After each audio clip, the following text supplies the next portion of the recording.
Well, one of the things we do at Quarry Vineyards, the Terraces, other than just grow grapes and make wine, is make balsamic vinegar. We've been doing this for about 10 years now.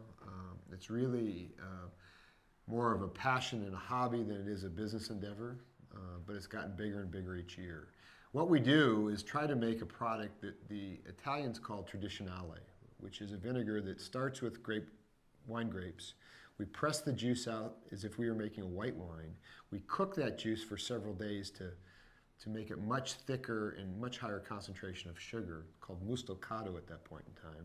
We then ferment it for about 6 months and then blend it in with existing vinegars. And once you've fermented it and there's some alcohol, the existing vinegar, there's a bacteria called acetobacter, eats the alcohol and produces acetic acid. So at the end of the first year, we have 1-year-old balsamic, which is about 25% sugar and 10%, or excuse me, and about 5% acetic acid. At that point in time, we start aging it. For the first several years, it spends time in old wine barrels. Eventually, it moves to these casks, which are quite special and unique, and they're made for balsamic vinegar. Each one of these is a different wood. The woods we use are acacia, chestnut, cherry, ash, oak, and mulberry. And some of the barrels have little pieces of this wood floating, which is juniper, which is one of the very, very rare woods. And unlike a wine barrel, these barrels aren't toasted. So as it ages in these barrels, what we get is the flavor of the wood. The other thing you'll notice is the top of each of these barrels doesn't have a round bung that's sealed up. What we're trying to do is get evaporation. So we just have a square that's cut out with some cheesecloth to allow moisture to evaporate over the course of the year. Each year it becomes thicker and thicker. So with that, let's taste some. Let's taste the cherry. And I'll show you how we do it. It's the Italian way.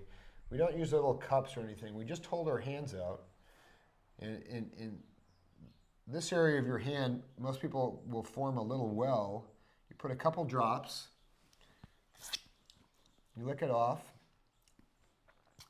And it tastes like cherry.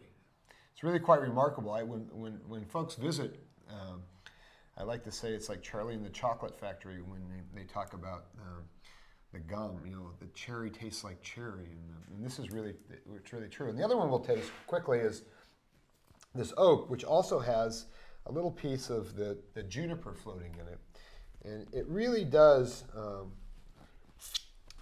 It really picks up that flavor of juniper. If you know that flavor of juniper berries, and each year we rack the balsamic from one barrel to the next. We'll fill this barrel up with the amount that it's lost through evaporation from balsamic in this barrel, and then this barrel will be topped up with balsamic from this barrel and so forth. So over a period of years, it spends time in each of these barrels, and that makes the vinegar more and more complex.